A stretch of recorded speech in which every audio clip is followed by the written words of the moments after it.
ইবাদতের মধ্যে আছে দুই প্রকার ইবাদত। বলুন তো দেখি কত প্রকার? দুই প্রকার। একটি ইবাদত হচ্ছে শারীরিক ইবাদত, আর আরেকটি ইবাদত হচ্ছে আর্থিক ইবাদত। শারীরিক ইবাদত, আর্থিক ইবাদত। শারীরিক ইবাদত আমরা শরীর দিয়ে আমরা সময় কাটিয়ে আমরা এসেছি নামাজ পড়ার জন্য। বলে নামাজ পড়তে কি কোনো টাকা লাগে? কথা বল, নামাজ পড়তে টাকা লাগে? তাহলে বোঝা গেল নামাজ পড়তে টাকা লাগে না, এটা শারীরিক ইবাদত। যদি কোনো ব্যক্তি রোজা রাখে, রোজা রাখতে টাকা পয়সা লাগে? হ্যাঁ, রোজা রাখতে অর্থ লাগে, তাহলে বোঝা গেল এখানে কোনো টাকা লাগে না। আর আরেকটা হচ্ছে আর্থিক ইবাদত, যেমন যদি জাকাত দেন, টাকা ছাড়া যদি মনে মনে কোন জাকাত দিলাম, জাকাত দেওয়া হবে? তার মানে বোঝা গেল জাকাত দেওয়া এই ইবাদত হচ্ছে আর্থিক ইবাদত। হজ করা তেমনি এটাও একটা আর্থিক ইবাদত। যার সামর্থ্য আছে, যার অর্থ আছে, যার সম্পদ আছে, আল্লাহ ওই ব্যক্তিকে বলছে আমি আল্লাহ তোমাকে ডাকলাম আমার কাছে, তোমার অর্থ দিয়েছে আমি, তোমার সমর্থন দিয়েছি আমি, আর আমি আল্লাহ তোমাকে আহ্বান করেছি, তুমি কেন আসো না? আমি আল্লাহর কাছে জবাবদিহি করতে হবে। আল্লাহ রাব্বুল আলামিন বলেন ইন্না আউওয়ালা বাইতিন বুদিআ লিন-নাসি লাল্লাযী বিবাক্কাতা মুবারাকাও ওয়া হুদাল লিল-আলামিন।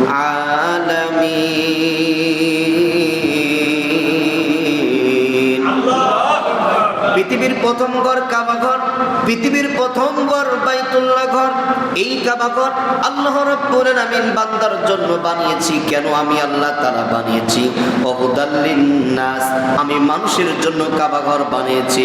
ও মানুষ শোনো, কেন তোমাদের জন্য, মানুষের জন্য কাবা ঘর প্রথম ঘর বানালাম? আমি আল্লাহ রাব্বুল আলামিন তোমাদেরকে জানিয়ে দিলাম মানুষের জন্য আমি আল্লাহ এই ঘরের প্রতি হিদায়াত রেখেছি। কন্যা সুবহানাল্লাহ। আমি আল্লাহ এই কাবা ঘর লিন-নাস মানুষের জন্য বানিয়েছি, আর হুদাল লিল-আলামিন, এবং আমি আল্লাহ ইবাদত যদি বান্দারা করো আমি আল্লাহ এই বান্দাদের জন্য হিদায়াত দেব। হিদায়াতের একটি সম্মিলন, হিদায়াতের একটি জায়গা আমি আল্লাহ তোমাদের জন্য তৈরি করেছি। কন্যা সুবহানাল্লাহ। এই হাদী সাহেবরা যখন মক্কা নগরে যায়, যাওয়ার পরে আপনারা জানেন এই বাংলাদেশ থেকে যায়, যাওয়ার পরে কাবা শরীফে যায়। আমরা দেখি হজের মধ্যে, আমরা যারা হজ করতে যাই নাই কিন্তু হজের মধ্যে দেখি সবাই একই সাথে বলে লাব্বাইক আল্লাহুম্মা লাব্বাইক, লাব্বাইক লা শারীকা লাকা লাব্বাইক, ইন্নাল হামদা ওয়া নি'মাতাকা লাকা ওয়াল মুলক লা শারীকা লাকা লাব্বাইক। বলেন, বলে কে বলে? আপনারা শোনেন নাই? এরকম বলে না? হজ করতে যে বলে না? এই যে একই সাথে একই আওয়াজ দিয়ে বলছে। কোনো ব্যক্তি এখানে ধনী গরিব বড়লোক, কে নারী কে পুরুষ, কে ছোট কে বড়, কোনো ব্যক্তি ভেদাভেদ নাই, একই আওয়াজ দিচ্ছে আর বলছেন লাব্বাইক আল্লাহুম্মা লাব্বাইক। এর অর্থ কি আসে? হাজী সাহেবরা হাজার হাজার লক্ষ লক্ষ মানুষ আল্লাহর কাছে কোন প্রতিজ্ঞা করছে, আল্লাহ তাআলার কাছে কি বলে বলে আল্লাহকে বলছে, আল্লাহ কোন কথা, এই কথার মধ্যে আল্লাহর সাথে বান্দার যেই কথা হচ্ছে, আল্লাহর সঙ্গে বান্দার কি হচ্ছে? বান্দা আল্লাহর কাছে সিলিন্ডার হচ্ছে, আল্লাহর কাছে এসেছি, আমি কেন এসেছি, আমি এই কাজ করব না, আমি ওই কাজ করব না। বলুন, যখন এই মানুষগুলো একই সাথে একই তালে একই আওয়াজে বলে, কার কাছে বলে বলুন তো? সবাই বললেন না, কার কাছে বলে? আল্লাহর কাছে বলে। মানুষরা বলতে থাকে লাব্বাইক আল্লাহুম্মা লাব্বাইক লাব্বাইক। আমরা যখন মাদ্রাসায় পড়েছি, মাদ্রাসা যখন পড়েছি তখন বলতো অমুক, বলে লাব্বাইক মানে উপস্থিত। তারপরে আরেকজনকে বলে এবার বলো অমুক, বলে লাব্বাইক। কিন্তু স্কুলে যখন পড়া হয় বলে অমুক, বলে প্রেজেন্ট স্যার। লাব্বাইক মানে উপস্থিত, আমি এসেছি, আমি হাজির, আমি এখানে উপস্থিত। কার দরবারে উপস্থিত? সবাই বললেন না, কার কাছে উপস্থিত?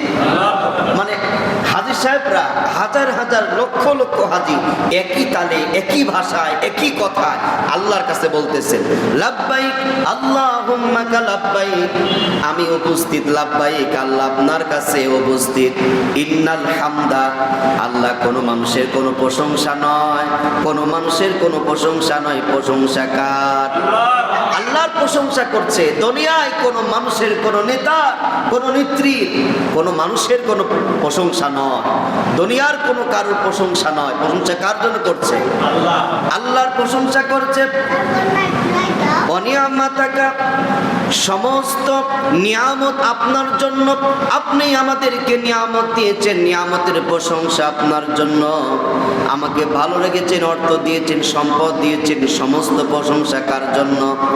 লাকাওয়াল মুলক, ক্ষমতার মালিক আপনি। কার কাছে বলতেছে? কি সবাই কথা বলেন, কার কাছে বলতেছে? আল্লাহর কাছে বলতেছে। প্রশংসা আপনার জন্য, নিয়ামত আপনার, মালিক আপনি। বলেন মালিক কে? আল্লাহ। দুনিয়াতে ছিলাম, কত কিছু বিশ্বাস করেছি, জনগণই সকল ক্ষমতার উৎস, জনগণই সবকিছু, আমার চাকরি ছাড়া কিছু হয় না, চাকরি তো আমার বড় ক্ষমতা, আমার শক্তি চাকরি। আল্লাহ, আমি দুনিয়াতে এত কিছু করেছি, এটা বলেছি, ওটা বলেছি, যা কিছু করেছি সব কিছু বাদ।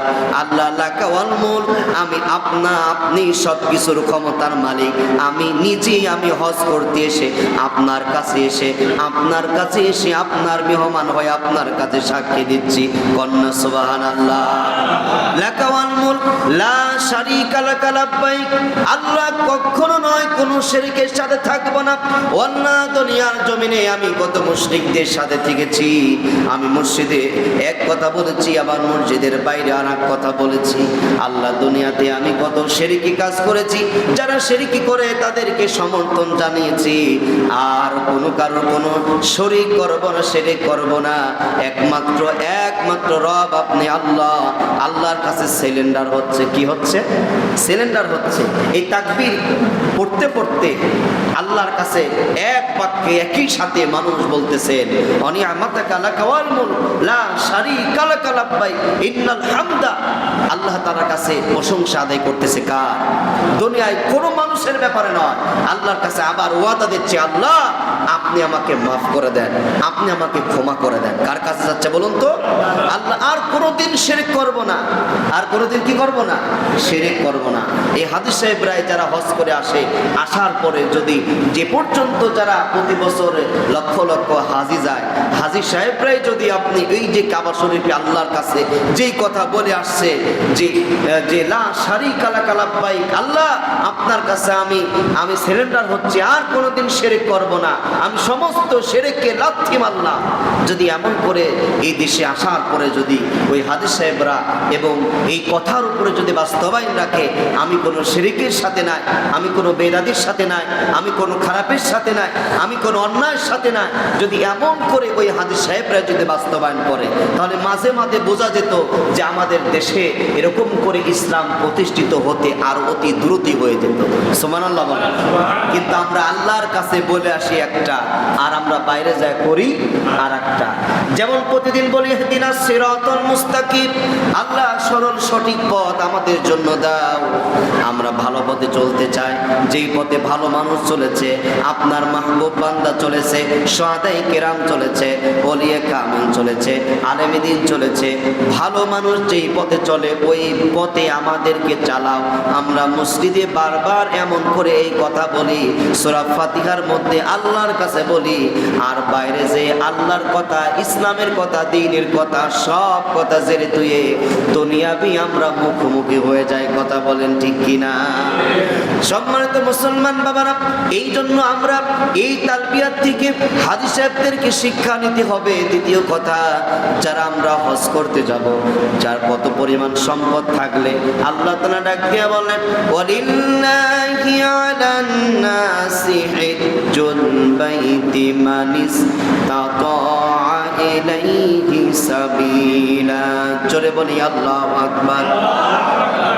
আল্লাহ ডাক দিয়ে বলতেছেন, ওয়ালিল্লাহি আলান নাস, ও মানুষেরা, আমি আল্লাহ তাআলা হিজ্জুল বাইতে হিজরত করো, তোমরা হজ করতে যাও, আমি আল্লাহর ঘরে, কাবা ঘরে তাওয়াফ করতে আসো, হজ করতে আসো। এই ঘরে, যেই ঘর পৃথিবীর প্রথম ঘর, যেই ঘরে আসলে পেরে অনেক কিছু বান্দা তুমি দেখতে পারবে। হাতিমি কাবা দেখতে পারবে, এখানে জমজমি কুবের পানি, এখানে সাফওয়া মারওয়া দেখতে পারবে। আসলে অন্তর ঠান্ডা হয়ে যাবে। কত নিদর্শন টেনশন আমি আল্লাহ তাআলা রেখেছি। ও গোলাম তুমি আসো, হজ করতে আসো। যেই বান্দার আমি আল্লাহ অর্থ দিয়েছি, সম্পদ দিয়েছি, এই বান্দাগুলো যদি আমি আল্লাহর কাছে আসো। এবার আপনারা বলতে পারেন হুজুর আমার হজ ফরজ হয়েছে কিন্তু হজে গেলাম না, তাহলে আমার কেমন হবে? বলে আপনার ব্যাপারে আল্লাহর কাছে জবাবদিহি করতে হবে। গোলাম কেন তুমি হজে আসলা না? আর নবীজি হাদিসে আপনার ব্যাপারে ডাক দিয়ে বলতেছেন ওই ব্যক্তি আমার উম্মত নয়, ওই ব্যক্তি ইহুদি হয়ে মারা যাক, নাসারা হয়ে মারা যাক, আমি রাসূলের কোনো উম্মত নয়। নাউজুবিল্লাহ বলেন।